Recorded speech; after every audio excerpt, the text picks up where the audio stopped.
The One Thing, the surprisingly simple truth behind extraordinary results, is a self-help book written by author and real estate entrepreneur Gary Keller. The book discusses the value of simplifying one's workload by focusing on the one most important task in any given project. The book has appeared on the bestseller list of the New York Times, the Wall Street Journal, USA Today, and Amazon.com. The One Thing helps you discover your most important goal and gives you the tools to ensure you can use your time productively to get there. The book reveals that many of the beliefs we accept as good practice are actual myths that only hinder our progress. It also provides advice on how to live your life with priority, purpose, and productivity, without sending other aspects of life out of balance, because this is the way to perform the kind of focused work that leads to great success. Let's immediately start with the most important concept of the book, the concept of the one thing. The one thing concept is really a way of figuring out what you need to do right now. Its purpose is that you identify what your most important goals are, and in that way identify what your most important tasks are. There is an art of clearing away the clutter and focusing on what matters most. It is simple and it's transferable. It just requires the courage to take a different approach. George Anders. This different approach, assuming that the authors meant it this way, is the focusing question.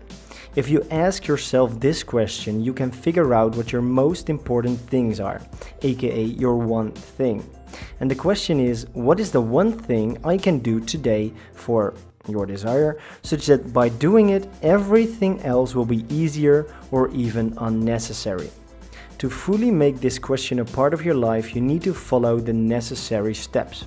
Alright, the first step is to understand it fully, and then to believe that it can make a difference in your life.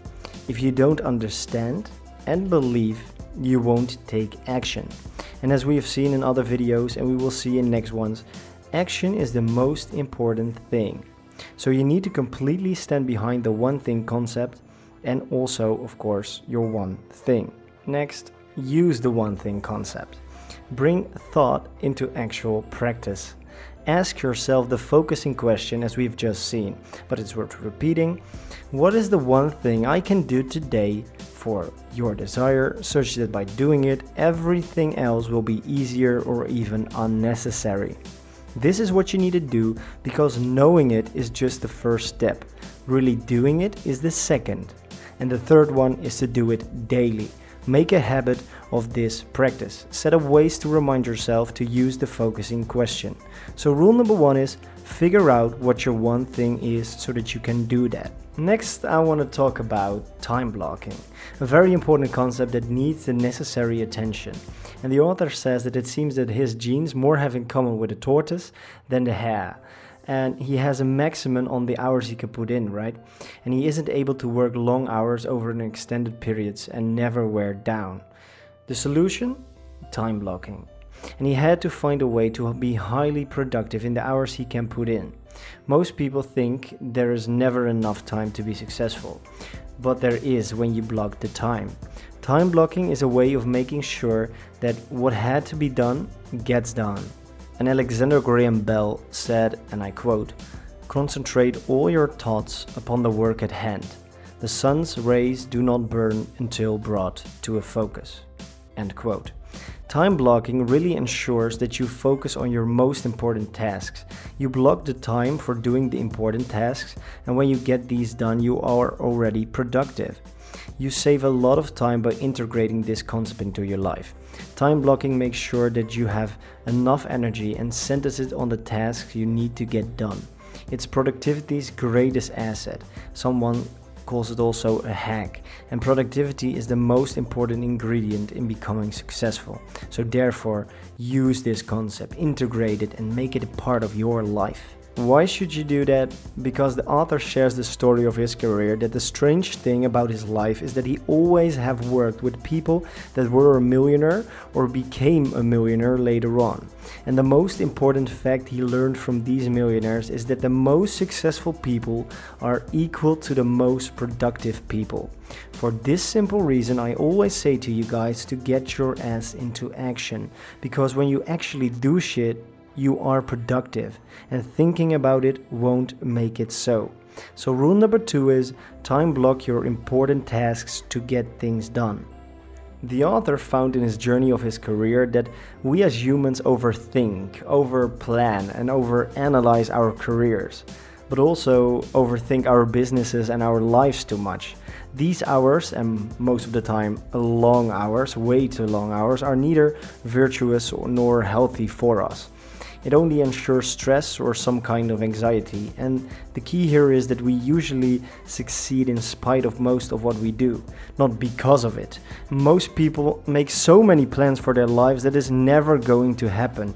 We think about what we need to overcome in case of adversity or in case of no adversity at all, but the truth is that we never know what sort of adversity we will face.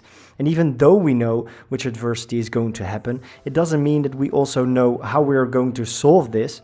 You can think about solving it, but perhaps it's way too hard to execute on. Theory and practice are never the same, and the author discovered that we can't manage time on forehand, and that the key to success isn't in all the things we do, but in the handful of things we do well.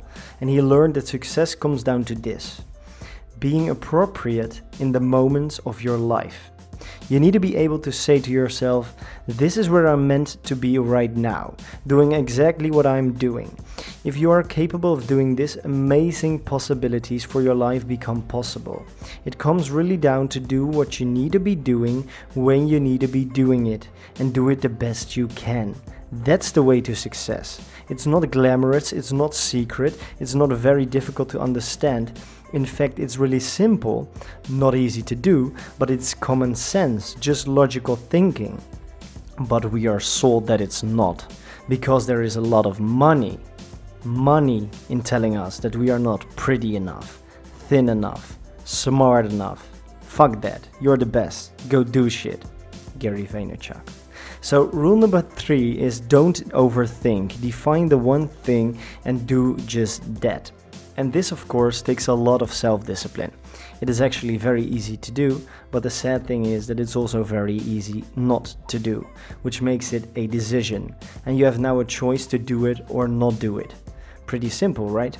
But making the right choices always takes discipline, because you need to pick the right one every day and ignore all the other distractions every day, which at some point is pretty hard to do. The first day you are very pumped up and you've decided that enough is enough. You've had it and you are going to change your life. And the second day is a little bit harder, and on day 10 you break.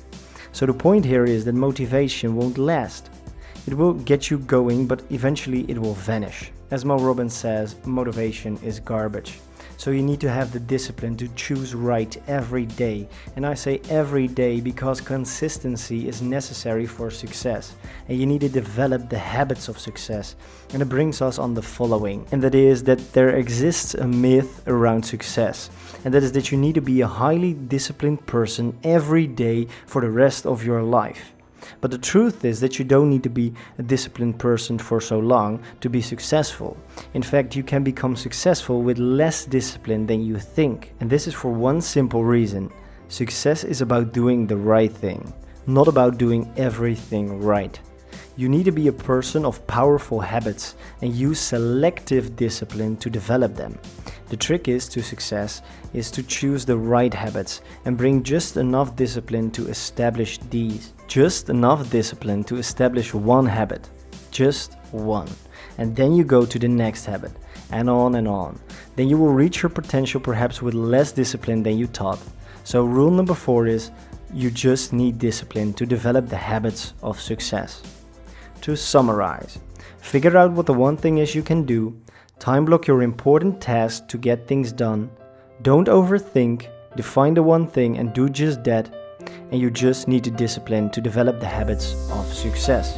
Thank you for watching, and as always, get your ass into into action.